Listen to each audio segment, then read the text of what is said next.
global famine, kelaparan mendunia. 40 hari 40 malam dunia diselimuti oleh kabut asap, matahari bersinar nggak bisa menyentuh tanah. Akibatnya tanaman, tumbuhan, pohon nggak menghasilkan.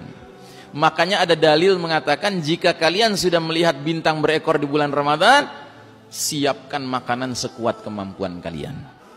Jadi bintang berekor itu diantara dalilnya mengisyaratkan jatuhnya di bulan Ramadan.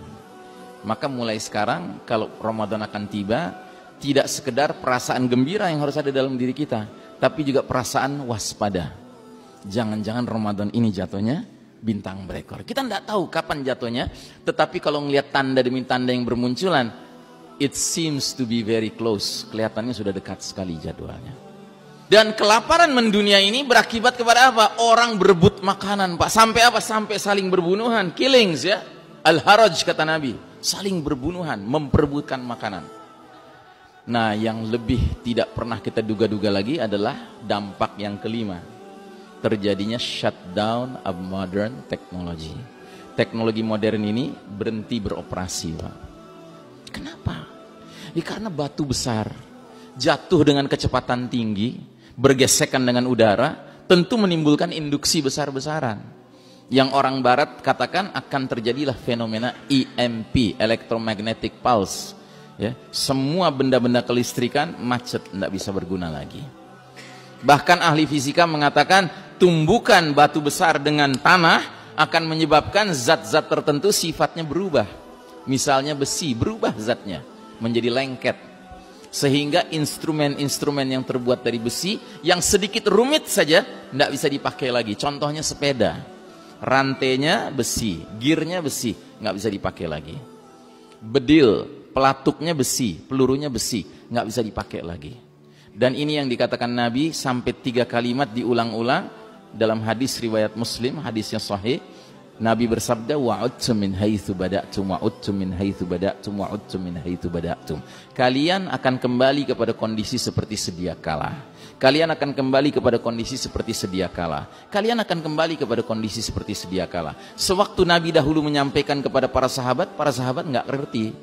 Kenapa nggak paham para sahabat? Karena para sahabat nggak pernah mengalami menggunakan komputer, ya, HP, listrik, AC, ya, mobil, motor, pesawat udara, nggak ada. Tapi setelah hadis ini sampai ke zaman kita, kita pakai akal kita merenungkan apa ya maknanya ini. Oh, ini rupanya isyarat akan terjadinya kemacetan operasional teknologi canggih. Nah, yang lebih menarik lagi, Syekh Mubayyad dalam kitab Ensiklopedia Akhir Zaman mengatakan, jika peristiwa ini terjadi, Pak, ini bukan keburukan bagi umat Islam, malah ini keberkahan bagi umat Islam. Kenapa? Karena begitu shutdown modern technology terjadi, dia terjadi di seluruh dunia, Pak. Akibatnya umat Islam bisa istirahat dari perlombaan mengejar ketertinggalan barat kafir di bidang teknologi. Sebuah perlombaan yang pada hakikatnya nggak akan pernah kita menangkan, Pak. Jadi dengan kata lain, kata Syekh Mubayyad, kalau ini sudah terjadi, kita dengan barat kafir menjadi setara lagi, Pak. Kita mulai dari 00 lagi, kayak ngisi bensin ya. Petugas bensinnya pasti bilang kan 00 ya, Pak. Gitu ya. Dengan syarat kita sudah latihan, sudah persiapan. Persiapannya apa? Sederhana. Hadis Nabi sudah kita dengar dari dulu, didiklah anak kalian memanah, berkuda dan berenang. Ya. Dan kita menafsirkan hadis ini harus apa adanya. Jangan sok modern menafsirkannya.